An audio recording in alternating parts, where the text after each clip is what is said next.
আত্মীয় স্বজনের হক আদায় করতে হবে।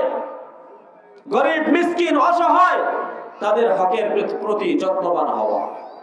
আজকাল অনেক আছে আত্মীয় স্বজনের হক মেরে খায়, মানুষের হক মেরে খায়। আত্মীয় স্বজন তো দূরের মানুষ তো আছে, আত্মীয় স্বজনের হক গুলো পর্যন্ত পূরণ করতে চায় না।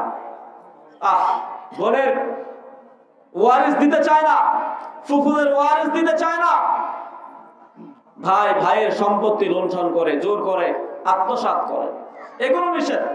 এই জন্য রাসূল কারীম সাল্লাল্লাহু তাআলা আলাইহি ওয়াসাল্লাম একটা হাদিসের মধ্যে বলেছেন, মুসলিম শরীফের 6343 নম্বর হাদিস, রাসূল কারীম সাল্লাল্লাহু তাআলা আলাইহি ওয়াসাল্লাম সাহাবায়ে কেরামকে জিজ্ঞেস করলেন, ইয়া রাসূলুল্লাহ আতাদরুনা মানিল মুফলিস, তোমরা কি জানো সবচাইতে অসহায় সবচাইতে নিঃস্ব ব্যক্তিকে? সাহাবায়ে কেরাম বলেন, ইয়া রাসূলুল্লাহ সবচাইতে মুফলিস আল মুফলিসু ফিনা মান লা দিনারা ওয়ালা মাতা, যার দিনার দিরহাম নাই, যার কোনো সম্পত্তি নাই, সেইটা সবচাইতে নিঃস্ব।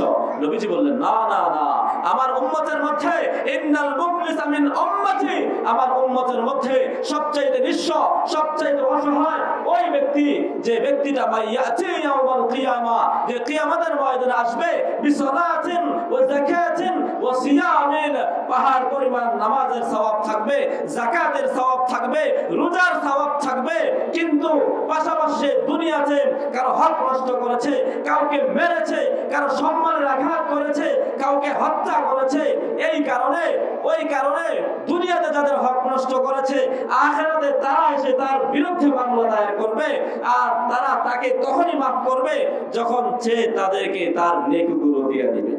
নেকি দিতে দিতে দিতে দিতে যখন তার নেকি শেষ হয়ে যাবে, ওই পাওনাদাররা বলবে, আল্লাহ এখনো মাফ করব না, শর্ত আছে, মাফ করব, আমাদের গুনাহগুলো তার কাঁধে দিতে হবে, এই গুনাহগুলো তার কাঁধে যাবে, এরপরে কি করা হবে, তার মাথাটাকে নিচের দিকে দিয়ে জাহান্নামে নিক্ষেপ করা হবে। নাউজুবিল্লাহ বললেন না? এ হলো সবচাইতে অসহায় নিঃস্ব। নামাজ থাকবে, রোজা থাকবে, যাকাত থাকবে, কিন্তু মানুষের হক নষ্ট করার কারণে আল্লাহ পাক রব্বুল আলামিন তাকে জান্নাতে দিবেন না, তাকে জাহান্নামে দিবেন। এজন্য বান্দার হকের ব্যাপারে খুব যত্নবান হওয়া চাই।